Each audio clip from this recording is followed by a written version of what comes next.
अस्सलामुअलैकुम, good morning, खुशामदीद आप सबको। जुमा मुबारक। इस दुआ के साथ कि आप सब जहां कहीं भी होंगे ठीक होंगे। मैं आपकी होस्ट महरीन फातिमा और आप देख रहे हैं अपना पसंदीदा प्रोग्राम जागो लाहौर। इसके साथ ही हजरत वासिफ अली वासिफ का कॉल है कि इंसान परेशान उस वक्त होता है जब उसके दिल में किसी बड़े मकसद के हासिल की ख्वाहिश हो लेकिन उसके मुताबिक सलाहियत ना हो। सुकून के लिए जरूरी है या तो ख्वाहिशात को कम किया जाए या सलाहियत को बढ़ा दिया जाए। हर ख्वाहिश के हासिल के लिए एक अमल है, अमल ना हो तो ख्वाहिश एक ख्वाब है। हम जैसी अकाबिद चाहते हैं वैसा अमल करना चाहिए। सुकून हासिल करने की कोशिश छोड़ दें, सुकून देने की फिक्र करें तो सुकून मिल सकता है। अल्लाह के फैसलों पर तनकीद ना किया करें और उन्हें मिनोअन तस्लीम किया जाए और तभी आपको सुकून मिल सकता है। बेसुकूनी तमन्ना का नाम है। जब तमन्ना फरमाने इलाही के ताबे हो जाए तो सुकून पैदा हो जाता है। तो जनाब, इसी खूबसूरत बात के साथ आगे बढ़ते हैं और कुछ बात करते हैं मुआशरे में बढ़ते हुए रुझान की बात करते हैं। तो नाज़रीन, अगर बात की जाए 2019 तक की तो हमारा लाइफ स्टाइल यकसर मुख्तलिफ था, लेकिन 2020 में कोविड की सूरत हाल गंभीर होने के बाद से हमारे लाइफ स्टाइल में बिल्कुल चेंज आ चुका है। पहले हर काम खुद करना पड़ता था, शॉपिंग करनी हो, ग्रॉसरी करनी हो, कहीं जाने के लिए रवायती सवारी का इस्तेमाल करना पड़ता था। इसी तरह अगर जिंदगी के तमाम मामूलात को अंजाम देने के लिए घर से भी निकलना पड़ता था और खुद काम करने पड़ते थे। लेकिन कोविड के आने के बाद से वर्क फ्राम जो है वो फ्राहम होम से इस तमाम सिलसिले का काम जो है शुरू हुआ, तो देखते ही देखते इस रुझान ने एक ट्रेंड सेट कर दिया जिसमें लोगों ने और कंपनीज ने अपनी अपनी सहूलियात के मुताबिक ऑनलाइन ऐप का सहारा लेना शुरू कर दिया है। तो जी, दुनिया भर में आजकल ऐप डेवलपमेंट का रुझान बढ़ चुका है। इसी तरह पाकिस्तान में भी ऐप डेवलपमेंट की मांग में इजाफा हुआ। पाकिस्तान में हर चीज के लिए, हर काम के लिए ऐप डेवलप करवाई जा रही है, चाहे वो ऑनलाइन टैक्सी हो, घर के लिए अशियाए ज़रूरिया की खरीदो फरोख्त हो। इन तमाम कामों की अंजाम दही के लिए ऐप का ही सहारा लिया जा रहा है। तो ऐप डेवलपमेंट से कैसे पैसा कमाया जा सकता है, ऐप कैसे डेवलप की जाती है, क्या ऐप डेवलपमेंट का रुझान नौजवानों को तरक्की की राह पर गामजन कर सकती है, इस सब पर बात करेंगे। आज हमारे साथ मौजूद है मोहम्मद हमजा मुनीर, IT एक्सपर्ट है। खुशामदीद। अस्सलाम वालेकुम, कैसे हैं हमजा? वालेकुम अस्सलाम, आई एम गुड। आप सब बताइएगा, फ्रीलांसिंग बेसिकली है क्या? या फ्रीलांसिंग बेसिकली एक कॉन्सेप्ट है कि आप अपनी कोई भी services, not just app development, आप कोई भी सर्विसेज अपनी रिमोटली जो है वो प्रोवाइड कर सकते हैं टू द बायर्स, राइट। तो होता यह है कि डिफरेंट फ्रीलांस प्लेटफॉर्म्स अवेलेबल हैं ऑनलाइन, ठीक है। आप वहाँ पे अपना अकाउंट बना लें, दैट्स वेरी सिंपल।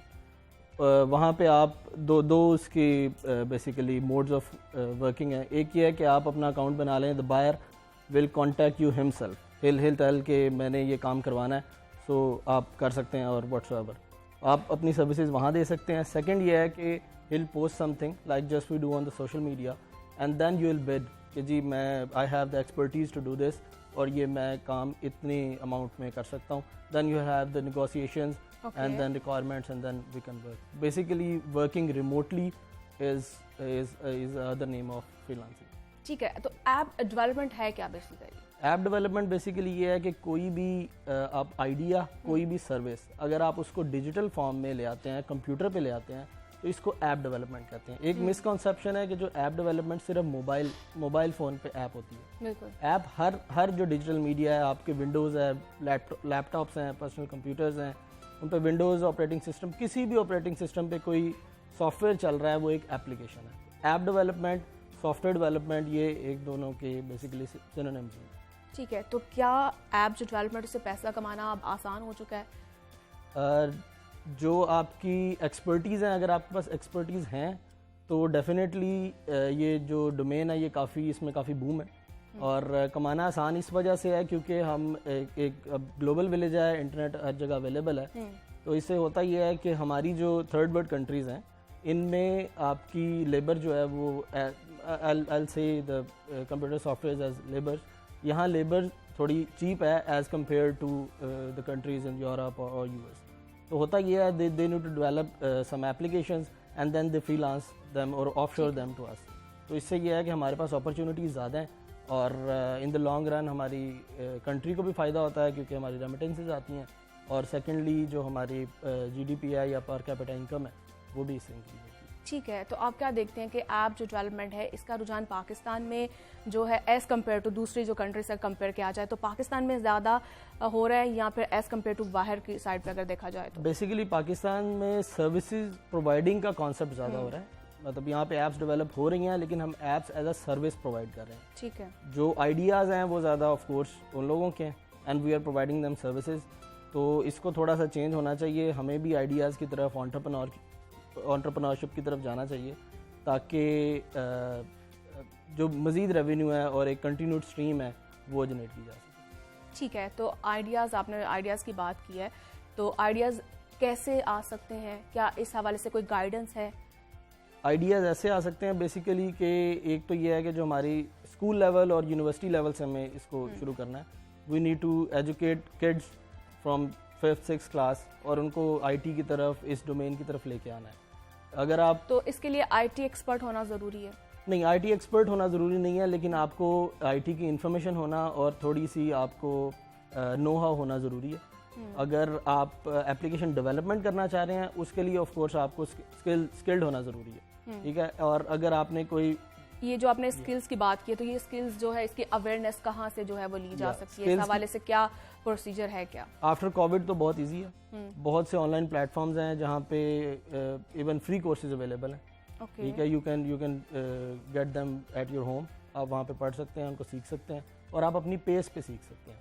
इसमें कुछ ऐसा भी मोड ऑफ एजुकेशन है कि डिफरेंट जो हार्वर्ड यूनिवर्सिटी है और बाकी यूनिवर्सिटीज़ हैं वो अपने प्लेटफॉर्म से अपने कोर्स ऑफर करती हैं।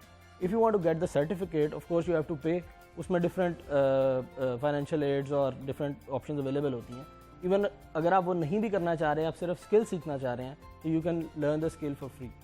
तो आप स्किल सीख लें। Now the world is moving towards degree free, मतलब ज़रूरी नहीं है कि अगर आपने ऐप्स डेवलपमेंट करनी है तो आपकी कोई आईटी की डिग्री हो या कोई क्या प्रॉपर इस हवाले से कोई एजुकेशन है, कोई एजुकेट किया जा रहा है, क्या इदारे इस हवाले से कोई काम कर रहे हैं नौजवानों के लिए? यूनिवर्सिटीज़ में शायद थोड़ा सा कॉन्सेप्ट है, लेकिन आई बिलीव कि ये कॉन्सेप्ट स्कूल लेवल से शुरू होना चाहिए, क्योंकि एक मैट्रिक और फर्स्ट ईयर का जो स्टूडेंट है दैट इज़ इंटेलेक्चुअल इनफ कि वो ये चीज़ें सीख सकता है और वो चीज़ें कर सकता है।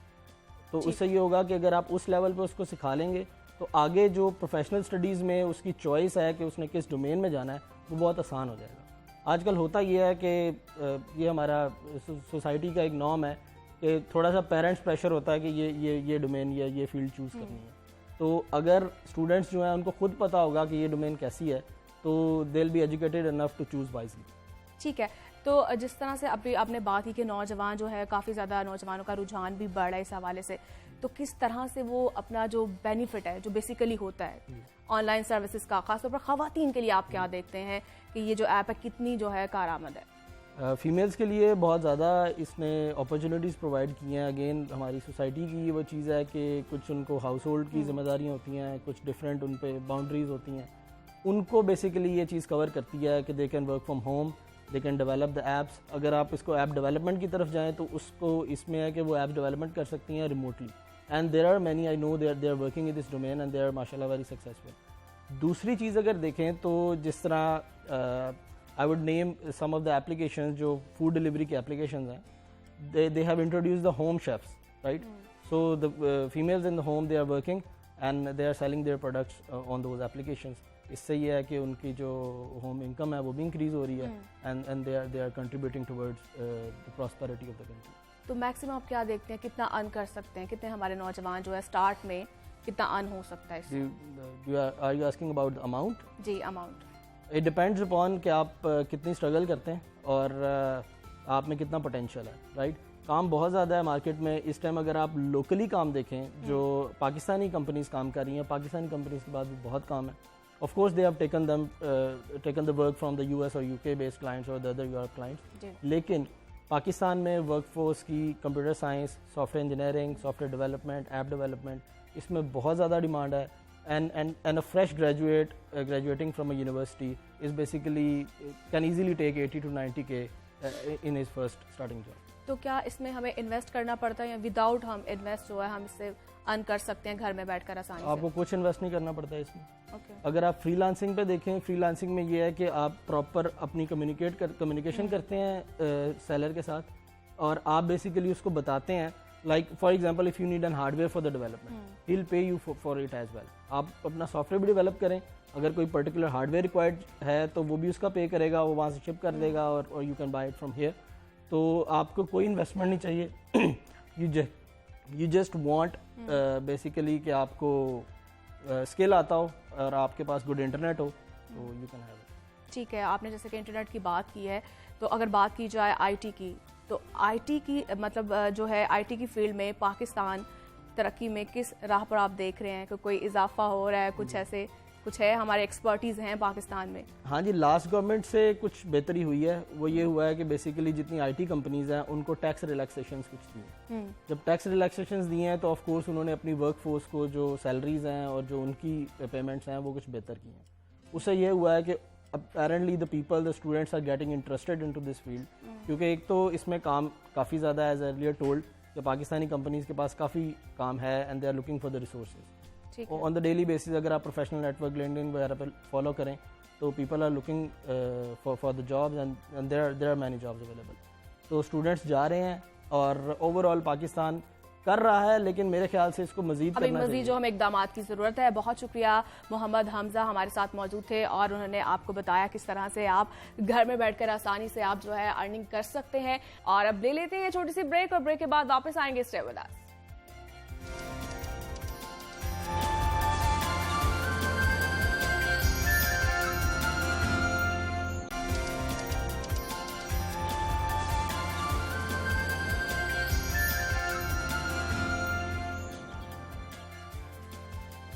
Welcome back to Jago Lahore. Break से हम वापस आ चुके हैं। कुछ बात कर लेते हैं फिटनेस के हवाले से। तो हर कोई अपने वजन को लेकर बहुत ज़्यादा परेशान दिखाई देता है, क्योंकि मोटापा बहुत सी बीमारियों की वजह बन सकता है। ऐसे में लोग मुख्तलिफ किस्म की डाइट करते हैं और मुख्तलिफ किस्म के विटामिन्स का इस्तेमाल करते हैं ताकि उनका वजन कम हो सके। लेकिन एक मुख्तात अंदाजे के मुताबिक वजन को कम करने के लिए सबसे मौसर एक्सरसाइज को समझा जाता है। और अगर बात की जाए आजकल के मौसम की, तो वजन कम करने के लिए एक्सरसाइज मौसम गर्मा में की जाए तो इससे वजन में वासे कमी होती है और इंसान फिट भी रहता है। एक्सरसाइज कब और कितनी करनी चाहिए, एक्सरसाइज के दौरान कौन कौन सी एहतियात बरतने की जरूरत होती है, और इस सब पर बात करने के लिए हमारे साथ मौजूद है अली रजा भट्ट, फिटनेस एक्सपर्ट हैं। बहुत शुक्रिया अली आपका। कैसे हैं आप? अल्हम्दुलिल्लाह बिल्कुल ठीक। अरे आप बताइएगा, जैसे कि सीजन है और गर्मी का है, तो इसमें सीजन तो स्टार्ट हो गया है, लेकिन लोग बहुत ज़्यादा श्रेडिंग पे गौर करते हैं कि गर्मियों का मौसम है, 45 डिग्री बाहर है, तो क्यों ना 100 डिग्री अंदर किया जाए। लेकिन यह कि उस दर्जा हरारत में सबसे ज़्यादा फोकस करना होता है आपको आपकी लिमिटेशंस के अंदर रहते हुए वर्कआउट करना। लाइक आप जितना बाहर टेम्परेचर है उतना खुद को एग्जर्ट नहीं कर सकते। सबसे पहले आप ये देखें कि जो हमारे अब्रॉड कंट्रीज़ हैं वहाँ पे मौसम ज़्यादातर खुश्क और ठंडा रहता है, और यहाँ पे ज़्यादातर मौसम गर्म होने की वजह से ज़्यादा लोग कहते हैं जी इस मौसम में ज़्यादा अच्छी स्वेडिंग होगी, डाइट वो ही ले रहे होते हैं, तो हर चीज़ आपस में इंटरकनेक्टेड होती है। तो सबसे पहले तो उनको अपनी डाइट को मेंटेन रखना चाहिए, देन अपनी बॉडी को ज़्यादा डिहाइड्रेट नहीं होना देना चाहिए। देन थर्ड वन जो फेज़ है वो ये है कि आपकी जो एक्सरसाइज का फेज़ है वो आपने बहुत रिलैक्स रखना है, जिसमें आप एग्रेसिव वर्कआउट नहीं कर सकते, इंटेंस ट्रेनिंग नहीं कर सकते। इंटेंस ट्रेनिंग में लाइक आप उसको रेपिटेशंस आप ज़्यादा कर सकते हैं, लेकिन वेटेड ट्रेनिंग पे कम गौर करें, क्योंकि इसमें बहुत ज़्यादा इश्यूज हो जाते हैं लोगों को। जैसे लोगों को पानी कम इनटेक करना, जैसे लोगों का फ्रेश जूस का कम इस्तेमाल करना, फलों की सर्विंग कम लेना। लेकिन इन सब चीज़ों को अगर आपस में आप लाइन वाइज इंटरकनेक्टेड करेंगे तो ये सब चीज़ें आपस में आपको एक रिजल्ट क्रिएट करेंगी। लेकिन रिजल्ट तभी आएगा जब आप ये सोचेंगे कि हम इसी मौसम में, या मेरे पॉइंट ऑफ व्यू से हर मौसम में आपको वर्कआउट तो लाजमी करना चाहिए, क्योंकि वर्कआउट की इंटेंसिटी आप हाई लो ऊपर नीचे कर सकते हैं। लेकिन सर्दियों में इसी शो में हम लोगों ने एक बार बात की थी, तो सर्दियों में हमारे पास बहुत एक प्लस पॉइंट होता है कि हम उस गोल को अचीव कर सकें, क्योंकि हमारी बॉडी ज़रा कम डिहाइड्रेट हो रही होती है। तो अभी क्योंकि हमारे यहाँ लाहौर में 45, 43, 46 डिग्री है, तो हम अपनी इंटेंसिटी को काफ़ी लो रख के वर्कआउट कर सकते हैं। श्रेड की बात आती है तो श्रेड वेट लॉस में हम लोग बहुत अच्छा वेट लॉस कर सकते हैं। नॉर्मली अगर हम रूटीन्स पे हैं, अपने काम पे हैं, तो ऑटोमेटिकली आजकल बहुत से लोगों को स्वेटिंग हो रही होती है, तो आप उसके अंदर अपना ट्रेनिंग सेशन जो है वो एरोबिक्स पे, क्रॉसफिट पे रखें। नॉर्मली बॉडी बिल्डिंग पे ना भी रखेंगे तो आपका इसमें अच्छा खासा श्रेड हो जाएगा। तो नॉर्मली आप क्या देखती हैं, हमें कितनी एक्सरसाइज करनी चाहिए, क्या टाइमिंग होनी चाहिए मॉर्निंग में और इवनिंग में हम कितनी एक्सरसाइज कर सकते हैं? हमारे यहाँ वैसे ज़्यादातर लोगों का रिवाज है रात के टाइम एक्सरसाइज का, तो मैं वैसे प्रेफरेंस यही करता हूँ कि कभी कभी आप अगर आप सुबह के टाइम फ्री हैं तो प्रेफर करें सुबह के टाइम एक्सरसाइज, क्योंकि सुबह के टाइम आपका मौसम जो है वो आपको बहुत ज़्यादा सपोर्ट कर रहा होता है। एसी वाली जिम में बिल्कुल भी वर्कआउट ना करें। मेरे अपने जिम में वैसे एसी लगा हुआ है, हर बंदा आके कहता है एसी लगा दें, एसी लगा दें, लेकिन कोशिश करें कि एसी और कूलिंग वाली प्लेस पर एक्सरसाइज ना करें, क्योंकि आप सारे दिन के बाद आए हैं और अपने आप को श्रेड करने आए हैं। तो श्रेड की सूरत में अगर आप अपने बॉडी को एक आर्टिफिशियल कूलिंग से रिलैक्स करना चाहेंगे तो ऐसा बिल्कुल भी पॉसिबल ना रखें।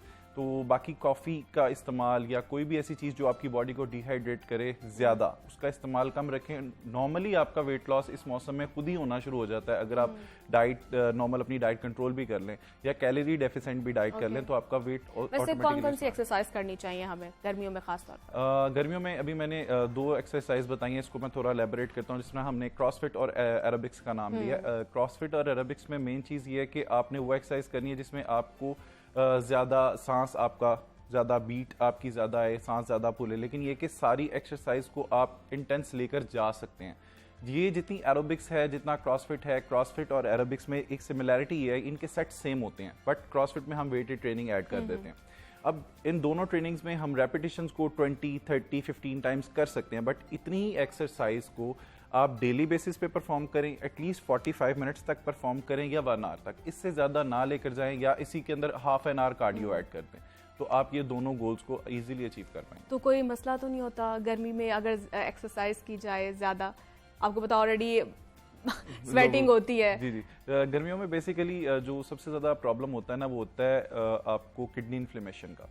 जो आपकी किडनी इन्फ्लेमेशन है वो ऐसे होती है कि आपका जो बॉडी है वो वाटर ज़्यादा एक्सेप्ट कर रहा होता है, रिटेन भी ज़्यादा कर रहा होता है, लेकिन आप इतना इनटेक नहीं कर रहे होते। अब इतनी इनटेक के साथ आपको बॉडी श्रेड करना पड़ता है कि फॉर एग्जांपल मैं वैसे अपने लोगों को सजेस्ट ये करता हूँ कि हर पर्सन के हाथ में वाटर बॉटल होनी चाहिए। आपकी एक हैबिट हो, आपकी वाटर बॉटल हाथ में है, आपको खाना खाना है। अब फॉर एग्जांपल अक्सर लोग सुबह उठते हैं मॉर्निंग में एक एग वाइट और साथ यॉग लेते हैं, एग वाइट प्रॉपर, तो उसके साथ मैं उनको प्रेफर करता हूँ कि एक यॉग जो है ना उसके साथ 2 ग्लास पानी या 1 ग्लास पानी उसको डाइजेस्ट करने के लिए चाहिए, लेकिन लोगों को ये नहीं पता। पानी वो पीते ही नहीं है, पानी भूल जाते हैं, सैंडविच खा लेते हैं। लेकिन कोशिश करें कि जितनी चीज़ें हैं, क्योंकि हमें हमारे पास जितनी भी फॉर एग्जांपल ड्राई फ्रूट्स हैं, हमारे पास दोपहर का मील है, रोटी है, फाइबर है, जितनी भी चीज़ें हमने उसको अपने इंटेस्टाइन्स को क्लियर रखने के लिए पानी बहुत ज़्यादा चाहिए। अब पानी ही आपकी बॉडी को रिलैक्स रखेगा, प्रॉपर आपकी ब्लड सर्कुलेशन के अंदर जाएगा कुछ उसका पार्ट जो आपकी ब्लड सर्कुलेशन को अच्छा रवां रखेगा। तो अब मेन चीज़ ये आती है कि इसके नुकसानात में हम अगर ये सब नहीं करेंगे तो हमारी किडनी इन्फ्लेमेशन होगी, जिससे आपकी पानी में बॉडी में पानी की कमी हो जाती है। अब उसको ओवरकम करने के लिए मैं अक्सर लोगों को कहता हूँ विटामिन सी ज़्यादा लें। कुछ लोगों के पास एक CAC 1000 का एक बड़ा अच्छा सोल्यूशन होता है। दूसरा हम लोग कहते हैं जी ORS यूज़ कर रहे हैं, जिसको हम निंकोल कहते हैं। तीसरा हम कहते हैं जी लेमन वाटर यूज़ कर लें। तो इन तीनों चीज़ों में से कोई एक भी हो तो, लेकिन कोशिश करें कि सिंपल वाटर सबसे ज़्यादा ठीक है। ये तो आप डाइट के हवाले से बता रहे हैं, और अगर बात की जाए एक्सरसाइज के हवाले से भी, तो रनिंग कितनी नॉर्मली करनी चाहिए हमें? एटलीस्ट 20 to 30 मिनट्स आपको रनिंग करनी चाहिए पर डे। लेकिन वॉक रनिंग मैं इसलिए सजेस्ट नहीं करता, हमारे यहाँ पे लोगों के पास हैं जिम्स में और घरों में ट्रेडमिल, तो मैं ट्रेडमिल पे वॉक और रनिंग इसलिए नहीं सजेस्ट करता क्योंकि उससे काफ़ी लोगों को इश्यूज हो जाते हैं नी के, पाँव के। तो मैं उन लोगों को ये सजेस्ट करता हूँ ओपन एयर में वॉक करें, मॉर्निंग में करें, या मॉर्निंग के अलावा आप कोई भी ऐसा टाइम देख लें। रात के टाइम ना करें क्योंकि उस time carbon dioxide body accept कर रही होती है, सो दैट्स वाई ऑक्सीजन के टाइम पे करें जब आपको बॉडी भी प्रॉपर रिस्पॉन्ड करे। तो अब ये वो चीज़ नेगेटिविटी है जो हमारे हाँ अभी बहुत ज़्यादा कॉमन होती जा रही है, रात के टाइम वॉक वाली। तो रात के टाइम वॉक ना करें, मॉर्निंग के टाइम वॉक करें, एटलीस्ट 20 to 30 मिनट्स करें, क्योंकि सुबह मौसम भी अच्छा होता है। फजर की नमाज के बाद घास पे चलें, गीले वो ड्यू ड्रॉप्स आपके जब पाँव के नीचे लगेंगे, अल्लाह ताला ने इसके नीचे सेंसर्स लगाए हैं जो ऑटोमेटिकली आपकी बॉडी को रिलैक्स करते हैं। तो ये सुबह की वॉक जो है वो आपकी बॉडी को बहुत ज़्यादा रिलैक्स करेगी। ठीक है, तो क्या फिट रहने के लिए जिम जाना ज़रूरी होता है या फिर अपने लाइफस्टाइल को भी आप चेंज कर सकते हैं? जिम जाना एक आपका शौक है कि आप एक शौक रखते हैं। फॉर एग्जांपल एक पर्सन को आप देखते हैं, उसको आइडलाइज करते हैं, आपकी बॉडी फिट होनी चाहिए, आपके बाइसेप्स अच्छे होने चाहिए, आपका जब आप बात करें, जिस तरह मैं बात कर रहा हूँ, मेरा बाइसेप मूव कर रहा है, तो ये बात करने के साथ साथ आपकी जितने पोस्चर्स हैं ये आपकी ड्रीम पे बेस करते हैं। कुछ लोग ज़्यादातर हमारे यहाँ आइडलाइज करते हैं एक्टर्स को, मूवीज़ हीरोज़ को और हीरोइंस को, तो इसलिए उन लोगों का फोकस जो होता है वो, क्योंकि अब बॉडी बिल्डिंग एक ट्रेंड बन चुका है पूरी वर्ल्ड में, तो लोग बॉडी बिल्डिंग की तरफ आते हैं। बट मेरे हिसाब से कोई भी एक्टिविटी आप करें तो अच्छा है। टेबल टेनिस लोग अक्सर खेलते हैं, बैडमिंटन खेलते हैं, क्रिकेट खेलते हैं, लेकिन ये सब वे हैं अपने आप को फिट रखने के। जब आप अपनी बॉडी को थोड़ा टाइम देंगे, ये सब चीज़ें आती हैं टाइम के साथ। एक महापुरुष ने कहा है कि जी टाइम इज मनी, लेकिन टाइम इज मनी के साथ जो है वो आप उस वक्त को बहुत ज़्यादा अपने लिए भी इस्तेमाल करें, कोशिश करें। अब काम भी आप करेंगे, आप डाइट भी करेंगे, लेकिन लोगों के पास आजकल वक्त नहीं है, तो वक्त अपने लिए जरूर निकालें, और जिसमें आप कोई ना कोई एक्टिविटी करें। बिल्कुल, कुछ खवातीन होती हैं शादी के बाद फौरी बहुत ज्यादा वो वेट गेन करती है, तो उनको क्या करना चाहिए? सबसे पहले अगर मैं इसमें थोड़ा सा डिटेल बताना चाहूँगा कि अक्सर लोग मेरे से पूछते भी हैं और हमारे अपने ज़ाती कुछ ऐसे लोग भी हैं जानने वाले जो हमारे पास आते हैं, तो उसके अंदर जो कुछ लोग होते हैं जिनका एक होता है नॉर्मल केस, तो उसके अंदर वो इजीली अपनी वर्कआउट को कंटिन्यू कर सकते हैं। एक वो केस है जो 3 मंथ्स या 6 मंथ्स के बाद होता है, तो एटलीस्ट 6 मंथ्स के बाद वो पूरी मोटिवेशन के साथ अपना वर्कआउट स्टार्ट करें और कोशिश करें कि अपने उसी फेज में जाए जैसे वो अपनी शादी से पहले थी। और उसके अंदर जाना मुश्किल है, बट अपनी डाइट को कंट्रोल रख के, अपने खाने पीने को कंट्रोल रख के, यहाँ पर बेसिकली जब वो इस फेज़ में होती हैं ख़वातीन, क्योंकि वो खाती पीती हैं, घर में नौकर चाकर होते हैं, सारे काम वो करते हैं, तो मेन चीज़ है एक्टिविटी जितनी है, हमारी ज़िंदगी में बहुत ज़्यादा आसानियाँ आ गई हैं, तो एक्टिविटी जितनी ज़्यादा वो खुद करेंगी या अपने आप को मोटिवेट, की बेसिक आपकी सेल्फ मोटिवेशन पे आता है कि सेल्फ मोटिवेटेड आप कितने, तो सेल्फ मोटिवेटेड आप उतना ही होंगे जितना आपका दिल करेगा, तो वो दिल आपका ऑब्वियसली आहिस्ता आहिस्ता माइल करेंगे। या मोटिवेशनल वीडियोस हैं, आप किसी अच्छे एथलीट को देख लें, या आप अपनी खुराक को मैनेज कर लें, किसी न्यूट्रिशनिस्ट के पास जाएं, ऐसे पर्सनल ट्रेनर के पास जाएं, ये सारी चीज़ें आपस में देखें, और मेरे हिसाब से अपने आप को मोटिवेशन रखने की बहुत अच्छी चीज़ है। बिल्कुल। और जिस तरह से आप एक्सरसाइज करते हैं, आपको वैसे भी आपको पता है गर्मी में बहुत ज़्यादा डिहाइड्रेशन हो रही है, तो एक्सरसाइज के दौरान डिहाइड्रेशन के बड़े से मसाइल आते हैं, तो इसके लिए फिर क्या करना चाहिए? एक्सरसाइज के दौरान आजकल जो बहुत से लोगों को इश्यूज आ रहे हैं वो आते हैं जी, हार्ट बीट बहुत तेज़ हो गई है और सांस बहुत ज़्यादा फूल गया है, सर और वर्कआउट नहीं हो रहा, इस तरह के बहुत से इश्यूज हैं जो अभी करंटली पेश आ रहे हैं लोगों के साथ। अब वो लोग जो सुबह से शाम तक ऑफिस ड्यूटीज़ करके या अपना बिजनेस करके आए होते हैं, वो ऑब्वियसली थके होते हैं, तो उनको चाहिए प्री वर्कआउट में कोई अच्छा मील लें, प्री मील लाइक कोई भी ऐसा मील जिसमें आपको कार्बोहाइड्रेट्स बॉडी को मिले। अब कार्ब जब बॉडी को मिलेंगे तो बॉडी डिलाइट होगी, ऑब्वियसली वो रिस्पॉन्ड अच्छा करेगी। और दूसरी चीज़, अपने वर्कआउट के दौरान लेमन वाटर, ORS, जिस तरह OEM जिसको कहते हैं हम लोग, निमकोल, वो यूज़ कर लें, या अपने वाटर इनटेक ज़्यादा रखें तो बहुत अच्छा रिस्पॉन्ड। ठीक है, बहुत शुक्रिया आपका। अली रज़ा भट्ट फिटनेस एक्सपर्ट हमारे साथ मौजूद थे, और मैं उम्मीद करती हूँ आपने उनसे कुछ ना कुछ आज सीखा होगा, और किस तरह से आप एक्सरसाइज कर सकते हैं, अपने वेट को कैसे कम कर सकते हैं। और इसके साथ ही मुझे लेनी है ब्रेक, और फिर ब्रेक के बाद हम वापस आएंगे। स्टे विद अस।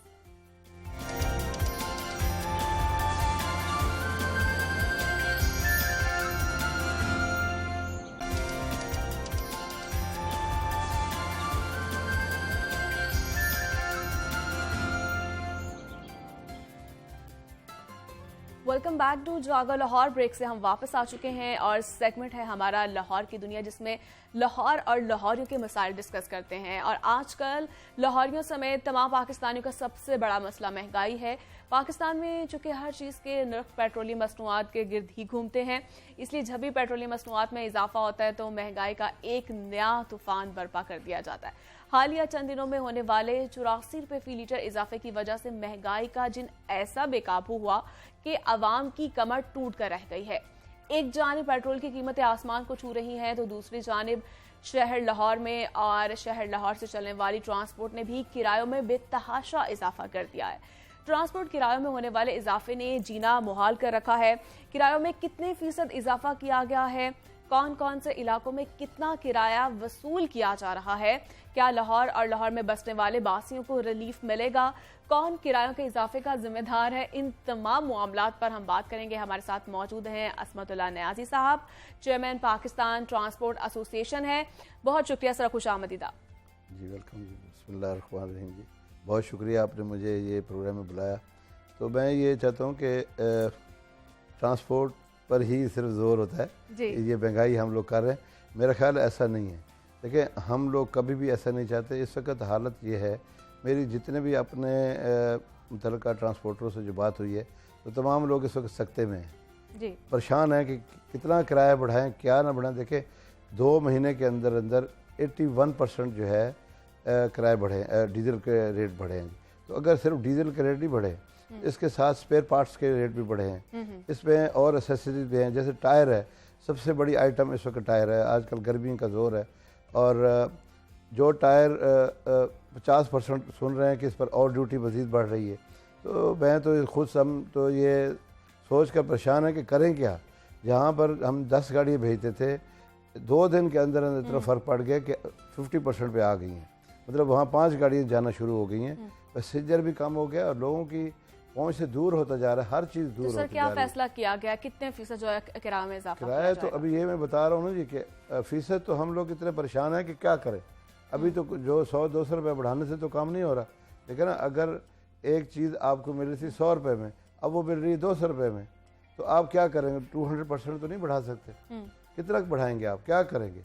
गाड़ियाँ महंगी हैं, उनके गवर्नमेंट असल में जो प्रॉब्लम ये है, मैं कई दफ़ा कोशिश करता हूँ कि जहाँ कहीं मुझे मौका मिले तो मैं सीनियर हज़रात से यही कहता हूँ कि कभी भी कोई काम करें, स्टेक होल्डर्स को आप साथ बिठाएं, उनसे बैठकर ये मशावरत करके ऐसे देखें। अगर मुल्क के लिए जो बेहतर है हम कहते हैं करें, मगर मुल्क के बेहतर करते करते जिसके लिए कर रहे हैं, देखें अभी इतना बड़ा जुल्म हुआ है कि हुकूमत वक्त ने इस वक्त जो सब्सिडी का उन्होंने रखी है, किसके लिए रखी है? जो गवर्नमेंट खुद चला रही है ट्रांसपोर्ट, उसके लिए उन्होंने पैसा रखा है बजट में। जो पब्लिक की ट्रांसपोर्ट है, जिस पे पब्लिक ने इफेक्ट होना है, उसको उन्होंने पूछा तक नहीं। ना उनमें कोशिश करने के बावजूद टाइम ही नहीं है इन लोगों के पास कि किसी को मिल सके। तो सर आपसे मुज़ाकरात नहीं किए गए? कोई भी पूछने वाला नहीं है जी। मैं बता रहा हूँ कि कोशिश करने के बावजूद 1-2 ऐसे जगह पे मुझे मौका मिला, मैं मिला हूँ उनसे, ज़बरदस्ती जाकर मिला हूँ। तो बस टाइम देंगे आपको, बजट के बाद देंगे, फिर बजट के बाद किसने मिलना है आपको? ठीक है ना। अभी जो हालात हैं, मैं तो सच्ची बात यह है कि हम लोग तो परेशान इतने हैं। मुझसे तो सारे दोस्त यही कहते हैं करें क्या भाई, इससे पूछो वो ये कहते हैं यार बताओ क्या करें, क्या इस वक्त हालात, इस वक्त किधर जा रहे हैं, कुछ समझ से बाहर जा रहे हैं। देखिए अब इतनी महंगी गाड़ियाँ खड़ी भी नहीं कर सकते, चला भी नहीं पा रहे, तो जाएं तो किधर जाएं। देखिए जितना अगर हम इसको रिड्यूस भी करते हैं, जहाँ पे ज़्यादा गाड़ी जा रही थी कम भी करते हैं, तो उनका जो अमल है वो किधर जाएगा? जो लोग उसमें हमारे साथ जिनका रिस्क इन्वॉल्व है, वो लोग किधर जाएंगे? ठीक है ना। इसमें एक चीज़ इफेक्ट नहीं कर रही। ट्रांसपोर्ट पाकिस्तान की एक ऐसी इंडस्ट्री है, देखें एक ऐसा शोबा है जो पूरा पाकिस्तान चला रहा है और इसकी तरफ कोई तवज्जो नहीं है। देखिए अगर ये गुड्स ट्रांसपोर्ट है या पैसेंजर ट्रांसपोर्ट है या ऑयल ट्रांसपोर्ट है, 3 ही है ना जी इस वक्त जो हमारे ट्रांसपोर्ट के। वैसे सोर्सेज 3 हमारे पास, एक एयर है, एक रेल है और एक रोड है। तो एयर का तो बिल्कुल आप समझें। तो सर नहीं, किरायों में इजाफे का जो कोई मैकेनिज्म अभी तक कोई डिसाइड नहीं किया गया? नहीं, किराए बढ़ाए हैं हमने। कितने % बढ़ाए, ये जानना चाह रहे हैं। 20 देखें, अगर मैं बता रहा हूँ ना जी, 100 रुपये बढ़ा दिए, कहीं 150 रुपये के 50 रुपये बढ़ा, मगर वो क्या बढ़ाना है? वो तो कुछ भी नहीं है ना जी। सर सुनने में तो ये आ रहा है कि 30 से 35 जो % है वो बढ़ाया जा रहा है। 35 क्या, हम तो कहते हैं 100% बढ़ाकर भी हमारा कुछ नहीं बनेगा। अच्छा। अगर 100 अभी देखें फिर यही हो रहा है कि डीजल और बढ़ रहा है, या तो रुक रहा हो ना एक चीज़। अब यहाँ पर वो कहते हैं ना कि अभी तो हम रो रहे हैं, तो पूछने वाला कोई नहीं, तो आगे क्या बनेगा जब रोने हमारे आंसू ही ख़त्म हो जाएंगे। जब देखें ना हमारी सकत ये है कि हम अगर ये करें, ज़्यादा से ज़्यादा यही करेंगे ना कि हमें अगर कुछ बच नहीं रहा तो कम से कम इक्वल बेसिस पे हम गाड़ियाँ चला लें। तो अगर हर ट्रिप पे 25-30 हज़ार रुपये अगर जेब से हमें डालना पड़े तो कितने दिन हम डालेंगे? कितना के एक गाड़ी का कितना क्या करेंगे? तो कहाँ जाएंगे? यही समझ से बारह तर है। बल्कि ये तो जब देखें हम सारे ट्रांसपोर्टरों को मैंने इकट्ठा कर रहा हूँ, इंशाल्लाह 2-4 दिनों में हम लोग बैठकर फिर इस पे मज़ीद जो है सोच रहे हैं कि करें क्या। देखिए या तो मैं उस दिन पढ़ रहा था कि जर्मनी में एक रुपया डीजल का रेट, अपना पेट्रोल का रेट हुकूमत ने बढ़ाया तो 10 लाख गाड़ी पूरे रोडों पे लोग छोड़ कर चले गए। कारें जितनी थी सब गाड़ियाँ खड़ी हो गई। हुकूमत को उस वक्त बुलाना पड़ा उनको और सारा मामला दुरुस्त करने पड़े। मगर वो ये है कि हम बातें तो करते हैं इंटरनेशनल कि उनसे कंपेयर कर लो, उनसे कंपेयर कर लो, मगर जो मामलात हैं, जो सोर्सेज हैं हमारे, जो हमारे मुश्किलात हैं, उनको हम नहीं देखते। अपने हालात को अगर जब तक हम खुद नहीं देखेंगे, ठीक है, जब तक हम अपने हालात को खुद नहीं देखेंगे। असमतुल्लाह नियाज़ी साहब आपसे भी बात करेंगे। इस वक्त हमें ज्वाइन किया है हमारे नुमाइंदा लाहौर न्यूज़ शब्बीर हैदर ने। शब्बीर, बताइएगा क्या सूरत हाल आप देख रहे हैं, प्राइसेस में कितना इजाफा किया गया? जी, ये बिल्कुल अगर बात की जाए एक महीने की, तो एक माह में जो पेट्रोल और डीजल की कीमतों में इजाफा होगा। तकरीबन डीजल की कीमत जो है वो 115 और जो उसके साथ पेट्रोल की, तो इसके तनाज़ुर में अगर देखा जाए तो पब्लिक ट्रांसपोर्टर्स की जानब से और गुड ट्रांसपोर्टर्स की जानब से किरायों में इजाफा किया गया है। मुख्तलिफ ट्रांसपोर्टर्स जो हैं जिनमें डी क्लास आते हैं, वो उन ट्रांसपोर्टर्स की जानब से मजमूई तौर पर 1400 रुपए एक महीने के अंदर इजाफा देखने को मिला है। और कुछ ट्रांसपोर्टर जिन्होंने कुछ जो बस स्टॉप्स हैं वहाँ पर किसी ने 200 रुपये, किसी ने 100 रुपये, किसी ने 300 रुपये और किसी ने 350। और इसके साथ साथ अगर बात की जाए तो कल तक ये था कि कराची के लिए 500 रुपये जो है कल जो गुज़श्ता रोज जो पेट्रोलियम मसनूआत की कीमतों में इजाफा हुआ है, 500 रुपये किराया बढ़ाया गया। और रात गए पता चला है कि कुछ ट्रांसपोर्टर्स है जिन्होंने 700 रुपये तक किराए में इजाफा किया है कराची के लिए। और उसके साथ साथ दीगर जो शहर हैं, इस्लामाबाद है, पिंडी है, मुल्तान है, खानेवाल है, सरगोदा है, और उन शहरों की बात की जाए तो मुख्तलिफ, और पेशावर के जो किराया है वो 300 रुपये तक किराए में इजाफा किया गया, जिसकी वजह से जो शहरी हैं वो तो बहुत ही ज्यादा परेशान। इस वजह से उनका कहना है कि हुकूमत की जानब से चेकिंग का कोई तरीका कार नहीं है कि कोई तरीका इसके लिए कोई ऐसा चेकिंग का तरीका रखा जाए कि जो पेट्रोल कंट्रोल कौन करे। कंट्रोल करने के लिए भी कोई नहीं है कि पेट्रोलियम मसनूआत की कीमतों में अगर उन्होंने 60 रुपये इजाफा किया है तो 60 रुपये की मुनासबत से किरायों में भी इजाफे के लिए कुछ टीमें तश्कील दी जाए। मगर यहाँ पर ठीक है, टीमें तश्कील दी जाए। शब्बीर, ये बताएगा, असमतुल्लाह नियाज़ी साहब हमारे साथ मौजूद है और उन्होंने हमें बताया है कि सिर्फ 100 रुपया जो है वो इजाफा किया गया, अब इतना इजाफा नहीं किया गया। तो आप क्या देख रहे हैं कि कितना इजाफा किया गया? तो ऐसी बात नहीं है। नियाज़ी साहब ने अगर अपनी बस अड्डे की बात करते हैं तो इन्होंने 100 रुपया या 150 या 200 बढ़ाया होगा। दूसरे भी तो ट्रांसपोर्टर इनके साथ हैं डी क्लास के, वो कहते हैं कि हमने वहाँ जितनी सहूलियात हमने देनी, क्योंकि डी क्लास जो बस अड्डा है वो उनको प्री रेगुलेट किया हुआ है कि वो जैसी सहूलत देते हैं वैसा किराया चार्ज करेंगे। तो अब हमने तो वो देखना है जो मजमूई तौर पर जिन्होंने किराया ज्यादा बढ़ाया तो वो देखा जाएगा। और कुछ ट्रांसपोर्टर्स हैं जिन्होंने 200 रुपए तक, अगर 100 रुपए की बात करें तो कोई ऐसा ट्रांसपोर्टर नहीं है जिसने 100 रुपया बढ़ाया हो। कम से कम 200 से 250, 300 रुपया हर ट्रांसपोर्टर ने किराया बढ़ाया है। मगर 500 रुपया, 400 रुपया, और वो रूट है जहाँ पे ज्यादा यानी कि मुसाफत है, जहाँ पे ज्यादा सफर है, वहाँ पर ये किराया जो है वहाँ पे तो जो 600, 700, पिछली दफा तो 2 बार किराया बढ़ा था। आज जो पेट्रोलियम मसनूआत की कीमतें बढ़ी थी तो उस वक्त भी 700 रुपए तक कराची का किराया बढ़ाया गया था। और जो कल गुज़श्ता रोज जो पेट्रोलियम मसनूआत की कीमतों में 60 रुपए इजाफा हुआ है तो उसमें भी 700 रुपए तक किराया ये देखने को मिला है जो कराची के लिए बढ़ाया गया है। और उसके साथ साथ दीगर शहरों का जो किराया है वो कम अज कम 300 रुपए, 400 रुपए बढ़ाया गया। और कुछ ऐसे हैं जहाँ पर 350 है, कुछ 400 है, कुछ 450 है, और कल तक जो है 500 रुपए तक किराया बढ़ाया गया था। अगर बात करें कि 100 वाली 100 रुपए वाली बात कोई भी नहीं है। वो ठीक है शब्बीर, असमत साहब बात करना चाह रहे जी, सर क्या कहेंगे? ऐसा नहीं है, मेरा ख्याल है जो है ना शब्बीर भाई को सही नहीं पता। ये देखिए 3 दफ़ा 2 महीने के अंदर 3 दफ़ा पेट्रोल की कीमत बढ़ी। अगर आप ये कहें कि 3 दफ़ा, पहली दफ़ा 30 रुपये बढ़ा, उस वक़्त किसी ने 50 रुपये, किसी 100 रुपये बढ़ाया, फिर दूसरी दफ़ा बढ़ा तो सकत ही नहीं थी 30 रुपये। अब आके 60 रुपये जब बढ़ा, 59 रुपीज़ जो है, 59 रुपये जब बढ़ा, तो फिर आके फिर इस तरह अगर आप उसको कंपेयर करें 120 रुपये को, जो 120 रुपये जो बढ़ा है उसको अगर आप कंपेयर करते हैं तो उस हिसाब से आप कह सकते हैं कि 200 रुपये या 250 रुपये कहीं किराया बढ़ाओ। देखिए हमें सोचना ये पड़ता है कि अगर हम किराया बढ़ा देते हैं तो फिर हम वसूल किससे करेंगे? क्या आवाम में इतनी सकत है? क्या हमारा पैसेंजर इसको अफोर्ड करेगा? ठीक है ना, हमने तो वो चीज़ देखनी जो हमारा यूज़र है उसको हमने लेकर साथ चलना है। जी। तो हमारे जो यूज़र है वो कोई पैसे वाले लोग नहीं हैं, गाड़ियों वाले कारों वाले लोग नहीं हैं। हमारे यूज़र जो हैं आम पब्लिक है, मिडल मैन लोग हैं। तो हमने हर चीज़ को कंपेयर करना होता है।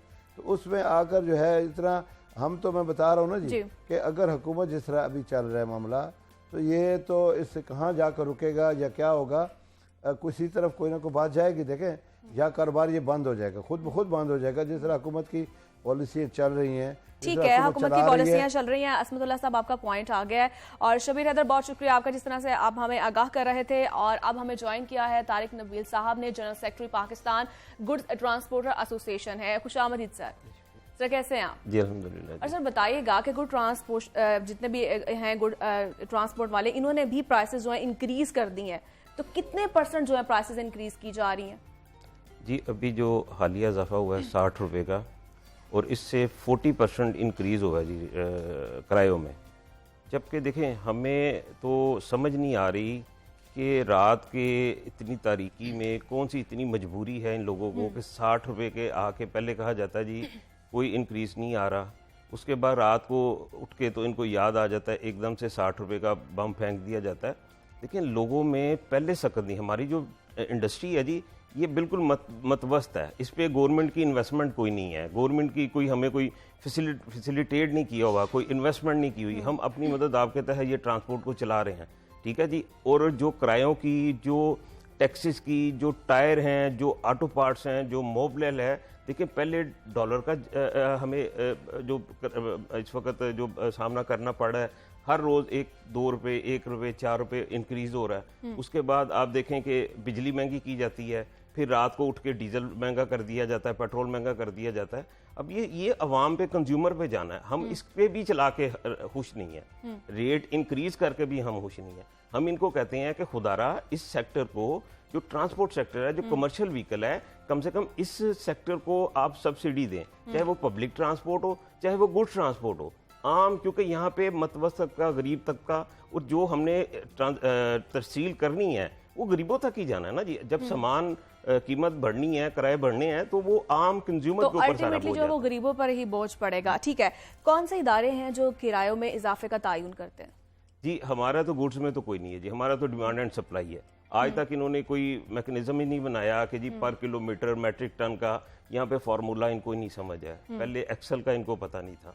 बाकी ये हमारे तो शोबा ऐसे ही चल रहा है। मैंने कहा ना कि इंडस्ट्री हम हैं, अरबों रुपए टैक्स दे रहे हैं, अरबों रुपए टैक्स, एडवांस टैक्स देते हैं हम। हमने रोड पे बाद में आना है, पहले गवर्नमेंट को टैक्स दे देना है। बाकी सारे जितनी इंडस्ट्री है वो बाद में टैक्स देती है, लेकिन उसके बावजूद आप देखें कि इसके ऊपर इनकी कोई तवज्जो नहीं है। हालांकि पूरे मुल्क को जोड़ना, इंटरनेशनली आपकी इंपोर्ट एक्सपोर्ट, वो हमारे साथ रिलेट है। हमने अगर फैक्ट्रियों में सामान बनेगा, हम नहीं लेके जाएंगे, कैसे लेके जाएंगे? गवर्नमेंट के पास क्या वो इतने ज़राए हैं, इतनी ट्रांसपोर्ट है कि ये खुद इसको मूव कर सके। लेकिन ये जो आए दिन हमारे ऊपर जुल्म हो रहा है, अब 120 रुपये, अब कराची का किराया हमारा था 1 लाख रुपए, ठीक है ना जी। 1 लाख रुपए में यानी कि ये 1000 लीटर कर रहा है हमारा आने जाने का जी, एक ट्राला जी, ठीक है। 1,20,000 रुपये 15 दिन के अंदर उसमें इजाफा हो गया।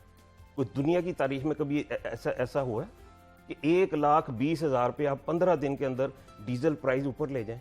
अब कराची आने जाने का आप देखें ना, आम हर बंदे के ऊपर इफेक्ट आया ना जी।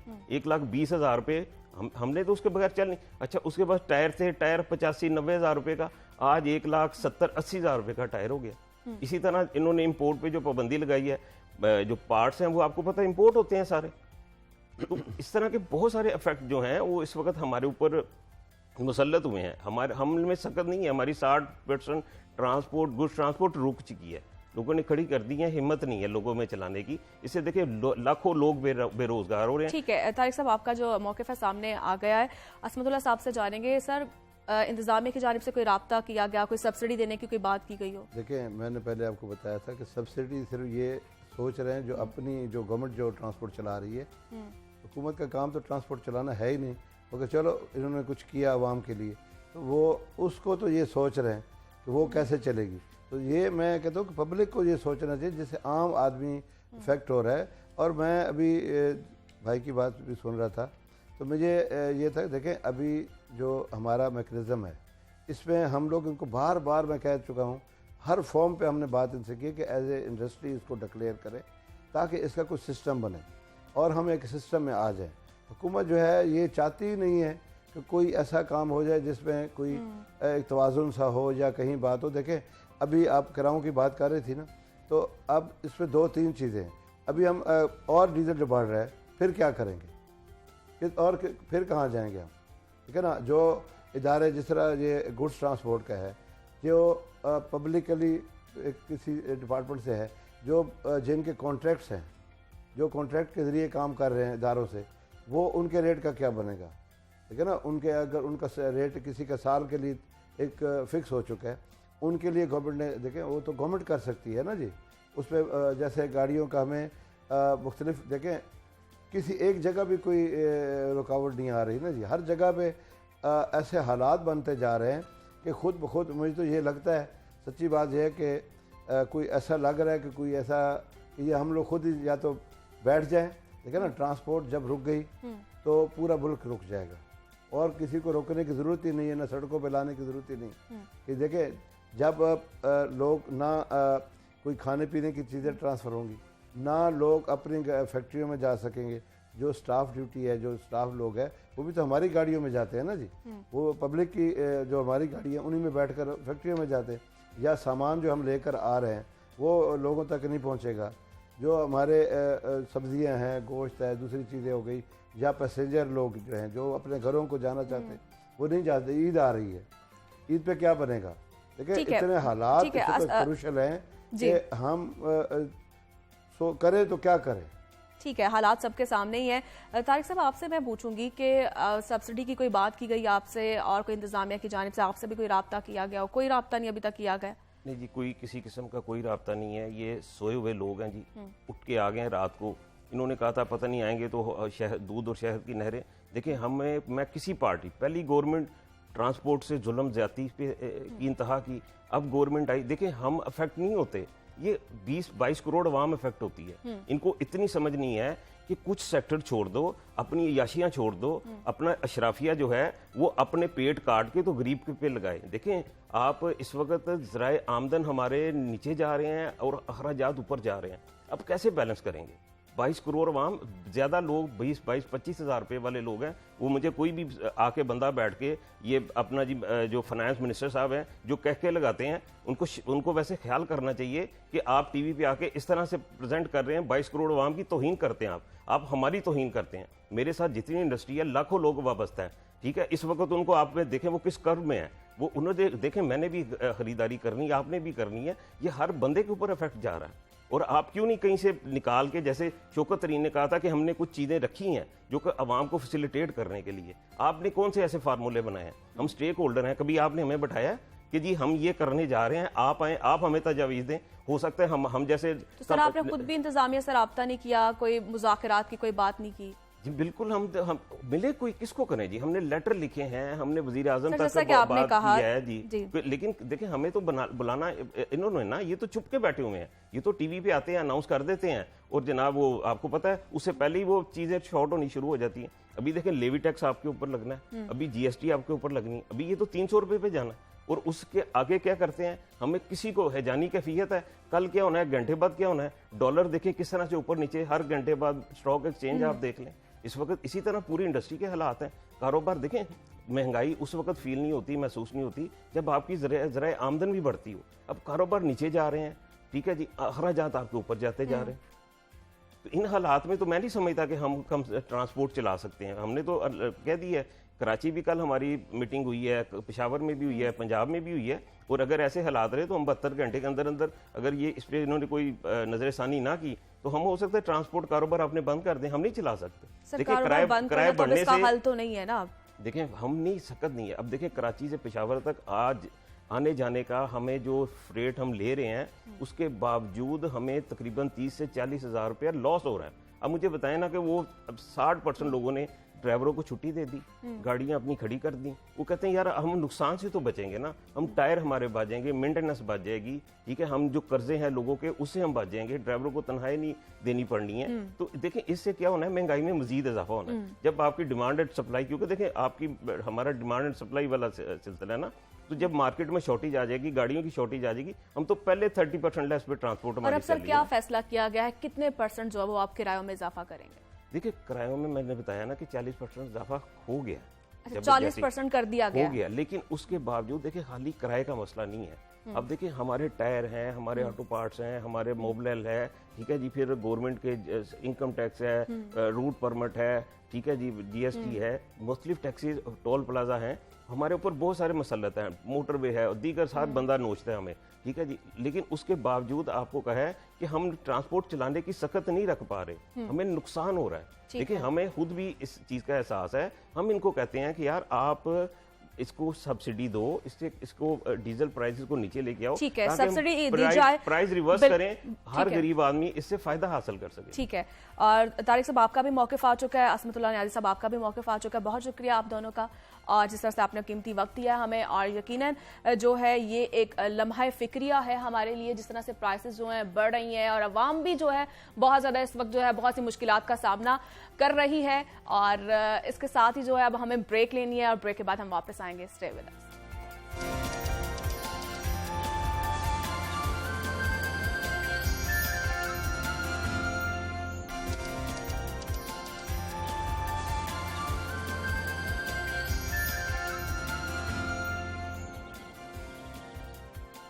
Welcome back. और अब जी, तो जहां पेट्रोलियम मसनूआत की कीमतों में इजाफे से हर कोई परेशान है, उसके आने वाले महंगाई के तूफान से जहां घरेलू इस्तेमाल के अशिया ज़रूरिया की कीमतों में इजाफा होगा, वहीं पर किरायों में भी इजाफा किया जाएगा, क्योंकि हमारा निज़ाम इस तरह का है कि हमारी ज़िंदगी की अशिया ज़रूरिया का किसी ना किसी तौर पर ताल्लुक पेट्रोलियम मसनूआत से जा मिलता है। तो अब जहां महंगाई का तूफान आने को तैयार है, वहीं पर सब ने इस बात पर भी तहकीकात करनी शुरू कर दी है कि आखिर इन लोगों ने गाड़ी या बाइक का इस्तेमाल तो लाजमी करना है, क्योंकि हमारे यहाँ पब्लिक ट्रांसपोर्ट का रुझान ना होने के बराबर है।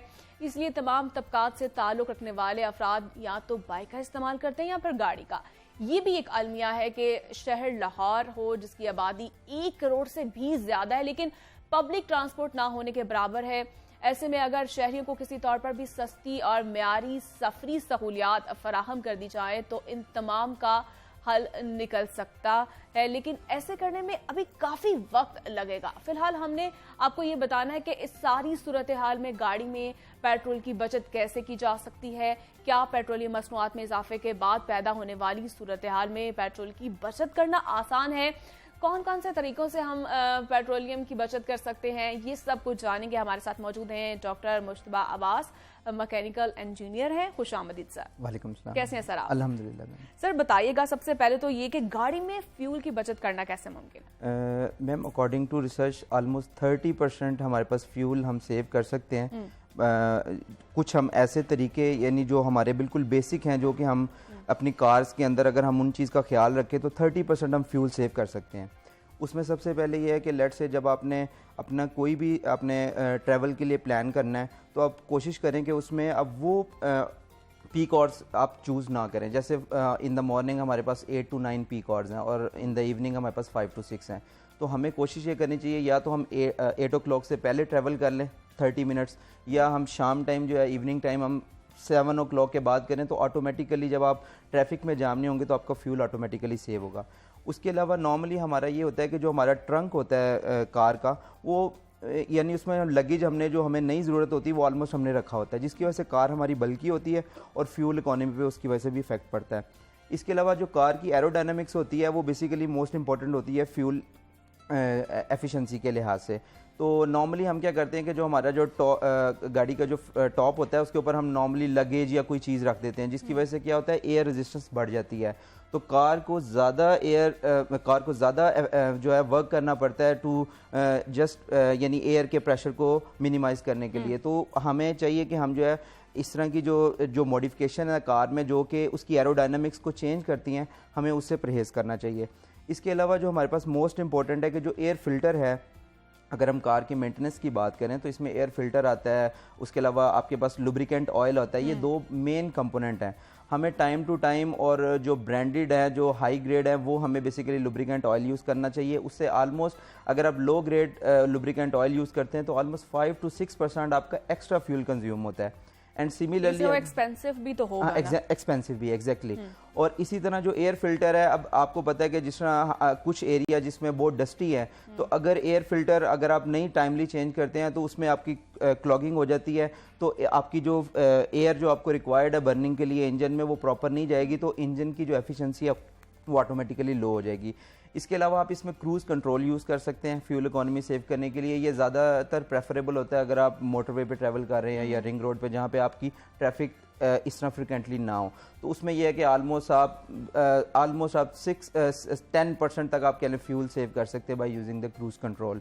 और इसी तरह इसके अलावा टायर जो प्रेशर है, जिसको हम बिल्कुल उसमें हम बड़ी नेग्लिजेंसी शो करते हैं, टायर प्रेशर अगर आप कंटिन्यूसली नहीं चेक करते और जो रिकमेंडेड हमें कंपनीज की तरफ से आता है, अगर आप उसको नहीं मेंटेन करते, तो उससे भी ऑलमोस्ट अगर टायर का प्रेशर मेंटेन नहीं है तो 5% तक आपका एक्स्ट्रा फ्यूल कंज्यूम होता है, क्योंकि आपका जो टायर है उसकी रोड ग्रिप भी डिस्टर्ब होती है, प्लस उसको एक्स्ट्रा रोलिंग रेजिस्टेंस रिक्वायर्ड होती है।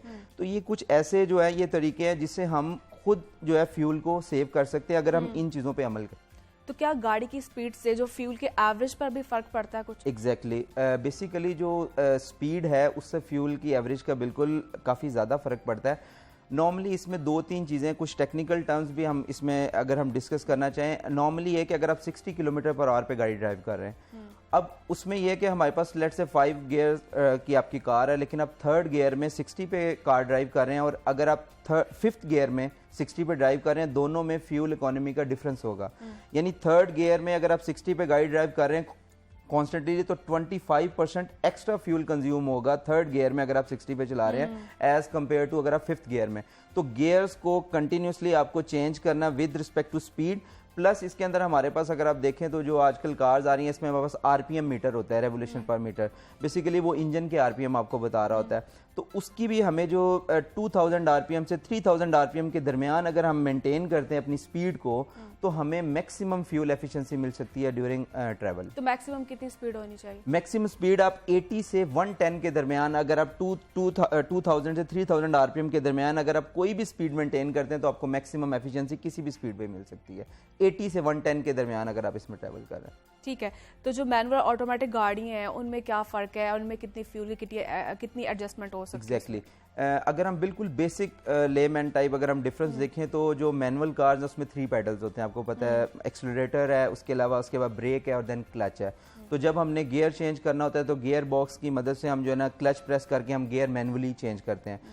अब ऑटोमेटिक कार्स के अंदर 2 पेडल होते हैं, एक इसमें ब्रेक है और एक रेस है, तो इसके अंदर भी गियर चेंज होते हैं, बट वो ये है कि अकॉर्डिंग टू स्पीड इसमें हमारे पास जो एडवांस टेक्नोलॉजी है वो ऑटोमेटिक सीवीटी टेक्नोलॉजी है, जो कंटिन्यूसली वेरिएबल ट्रांसमिशन है जिसमें ऑटोमेटिकली गियर चेंज होता है। तो मेन इसमें ये डिफरेंस है। अब इस टेक्नोलॉजी आने की वजह से जो है ना ऑटोमेटिक कार्स का रुझान बेहतर है, और जो कि आप फ्यूचर में कहें कि मैनुअल कार्स ऑब्सलीट हो जाएंगी, तो फ्यूचर जो है वो ऑटोमेटिक कार्स का है, और इससे फ्यूल इकोनॉमी में भी अच्छा खासा डिफरेंस है as compare to automatic car. और manual automatic cars now it is very fuel efficient as compare to manual cars. Okay, तो अब जैसे कि इलेक्ट्रिक जो गाड़ियाँ हैं वो पाकिस्तान में तो उसका रुझान नहीं है, बाहर चलती हैं, तो उससे काफ़ी जो फ़ायदा होता है, तो क्या देख रहे हैं पाकिस्तान में कोई है इसका कोई स्कोप आने वाले फ्यूचर में? एग्जैक्टली, पाकिस्तान में इलेक्ट्रिक कार्स फ्यूचर में उसमें सबसे जो मेन इशू इस टाइम है कि अब डिफरेंट जो ब्रांड्स कार बना रहे हैं जो इलेक्ट्रिक कार्स हैं, डिफरेंट जो अमेरिका के, जर्मनी के, लेकिन अगर हम आम पाकिस्तानी अपना जो देखें तो वो उसको अफोर्ड नहीं कर सकते। अमीर लोग तो कर सकते हैं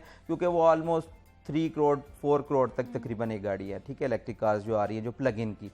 चाइना अब इस पे काम कर रहा है, हो सकता है वो इसमें करे, लेकिन उसमें जो सबसे मेजर इशू हमें फेस करने के लिए मिलेगा कि विद इन सिटी तो हम इसको अफोर्ड कर लेंगे, बट लॉन्ग रूट्स पे, let's say if you are travelling to Islamabad और मुल्तान और यूजिंग द मोटरवे, तो उसमें हमारे पास एक फिर प्रॉपर हमें मैकेनिज्म अरेंज करना पड़ेगा कि जो डिफरेंट हमारे पास पेट्रोल पंप्स हैं उसमें हम प्लग इन की फैसिलिटी दें, और सुबह टाइम उसको हम सोलर पैनल से चार्जिंग करें और शाम टाइम उसको हम लेट्स से वापडा यूज़ कर सकते हैं। लेकिन इसमें अगेन जो इसका एक ड्रॉबैक है कि चार्जिंग के लिए स्टिल यू नीड टाइम। तो ऐसा नहीं कि फ्यूल आपको पता है विद इन 5 मिनट्स आप फ्यूल फिल करें, सोलर बैटरीज भी हैं। एग्जैक्टली, लेकिन स्टिल अगर आपको कार चार्ज करनी है तो यू नीड टाइम चार्जिंग के लिए, तो वो एक इसका छोटा सा ड्रॉबैक है। फ्यूचर में आप फास्ट चार्जिंग और उस तरफ भी इसमें रिसर्च चल रही है होपफुली, लेकिन फ्यूचर में आप ये कह लें कि अगर इसकी कॉस्ट को कम कर दिया जाए इलेक्ट्रिक कार्स की, तो पाकिस्तान में उसका बड़ा ब्राइट फ्यूचर है। फ्यूचर तो अब वो सोलर बैटरीज जो हैं उस पर भी जो है वो गाड़ियां चलाई जा सकती हैं, तो कोई है पाकिस्तान में इस बारे में कोई रुझान? एग्जैक्टली अगेन इशू जो है वो प्राइस का है, क्योंकि देखिए अगर सोलर कार आती है उसकी जो टेक्नोलॉजी है और उस पर जो रिसर्च हुई है उसकी प्राइस अगर हम अफोर्ड कर सकते हैं, क्योंकि हमारा जो मैक्सिमम जो 70% आपको पता है मीडियोकर है हमारे जो पाकिस्तान में 70 to 80%, तो वो मेरा ख्याल है छोटी कार्स तो अफोर्ड कर सकते हैं। अगर इलेक्ट्रिक कार्स और ये जो सोलर कार्स आती हैं, सोलर कार्स से ज़्यादा जो मेरा ख्याल है बेहतर होंगी वो इलेक्ट्रिक कार्स होंगी जिसमें हम प्लग इन चार्जेबल की फैसिलिटी हो, क्योंकि सोलर कार्स अब डे टाइम में तो यानी उसमें ओके होगा, लेकिन शाम टाइम अगेन हमें फिर उसको चार्जिंग करनी पड़ेगी, बैकअप के लिहाज से उसमें देखना पड़ेगा इस लिहाज से। ठीक है, तो क्या जो शहर की ट्रैफिक में फ्यूल की अच्छी एवरेज लेना मुमकिन है? अगर आप तो ये डिस्कस करें पाकिस्तान से बाहर तो यस, लेकिन अगर हम पाकिस्तान में बात करें तो नो।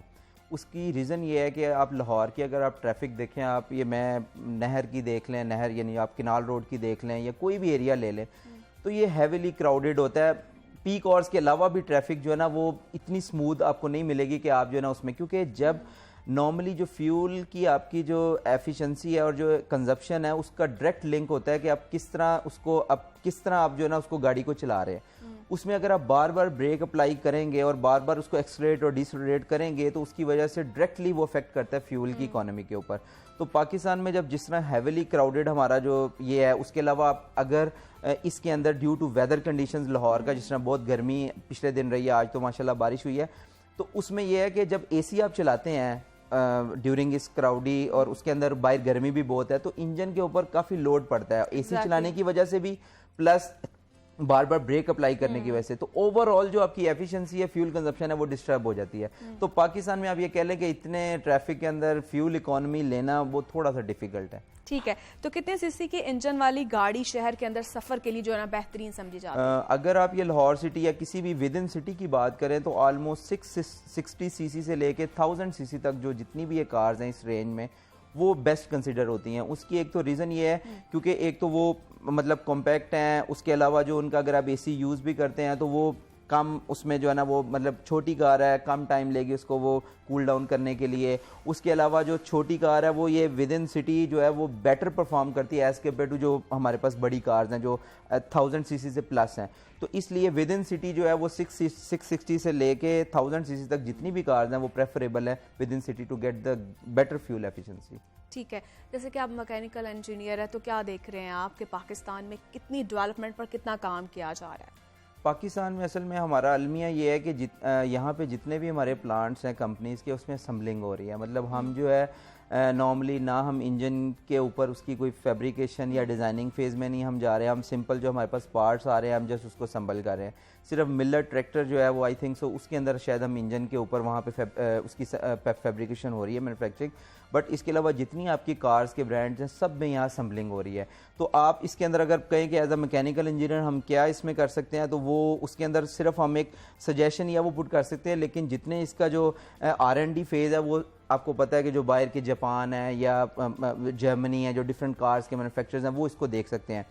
यहाँ पे जो आजकल रिसर्च चल रही है जिसमें मेरी भी अल्हम्दुलिल्लाह PhD है मलेशिया से, वो बेसिकली अल्टरनेटिव फ्यूल्स पे है कि लेट्स से इन फ्यूचर अगर हम पेट्रोल और डीजल के अल्टरनेटिव फ्यूल्स देखते हैं तो उसमें क्या ऑप्शंस है हमारे पास। जिस तरह डीजल का जो रिप्लेसमेंट है वो बायोडीजल है। बायोडीजल वेजिटेबल ऑयल को अगर हम केमिकल रिएक्शन से अगर हम इसको बायोडीजल में कन्वर्ट करते हैं तो उसको यूज़ कर सकते हैं। इसी तरह पेट्रोल का जो रिप्लेसमेंट है वो बायो एथानॉल है। अब जर्मनी के अंदर और ये जो बाहर आपकी ब्राज़ील जर्मनी इसमें बायो एथानॉल जो है ना वो यूज़ हो रहा है E5, E10, E15 के नाम से। वहाँ पे आपको प्योर किसी कार में पेट्रोल नहीं मिलता क्योंकि वो उनका जो फ्यूचर है वो फ्यूचर में जो है क्लाइमेट को उन्होंने फर्स्ट प्रायोरिटी दी हुई है कि उन्होंने जो ग्रीन गैस हाउस एमिशंस हैं उसको मिनिमाइज़ करना है। लेकिन पाकिस्तान अभी इस तरफ बिल्कुल नहीं आया क्योंकि एक तो हमारा ये है कि हम सब्सिडी उस तरह दे नहीं सकते। अब मलेशिया और जो इंडोनेशिया है वो पाम ऑयल काफ़ी ज़्यादा वहाँ पे प्रोडक्शन है तो वो बेसिकली पाम ऑयल से बायोडीजल बना रहे हैं और वो कम से कम इस टाइम B20 तक चले गए। यानी आपकी वहाँ कोई ऐसी डीजल की कार या बस ऐसी नहीं है जिसमें प्योर डीजल यूज़ हो रहा हो। उसमें वो 20 to 30% जो है ना वो बायोडीजल मिक्स करते हैं और 70 to 80% डीजल होता है, जिससे डायरेक्टली आपकी जो एमिशंस हैं जिसमें कार्बन मोनोऑक्साइड है, कार्बन डाइऑक्साइड है और हाइड्रोकार्बन्स हैं वो बेसिकली मिनिमाइज होते हैं। और उस वजह से बायोडीजल का थोड़ा सा एक्सपेंसिव भी है बट क्योंकि उनका एक गोल है, उन्होंने क्योटो प्रोटोकॉल को साइन किया हुआ है, उन्होंने अपनी जो एमिशन है उसको मिनिमाइज करना है, तो इसलिए वो इस तरफ जा रहे हैं। पाकिस्तान में अभी इस चीज़ का रुझान नहीं है, हम अल्टरनेटिव फ्यूल्स पे रिसर्च कर रहे हैं। बहुत शुक्रिया, डॉक्टर मुश्तबा अब्बास हमारे साथ मौजूद थे और उन्होंने आपको बहुत अच्छी टिप्स बताई हैं किस तरह से आप फ्यूल की बचत कर सकते हैं। मैंने तो बहुत कुछ सीखा, उम्मीद करती हूँ आपने भी कुछ ना कुछ सीखा होगा। और इसके साथ मुझे इजाज़त दीजिए, अल्लाह हाफ़िज़।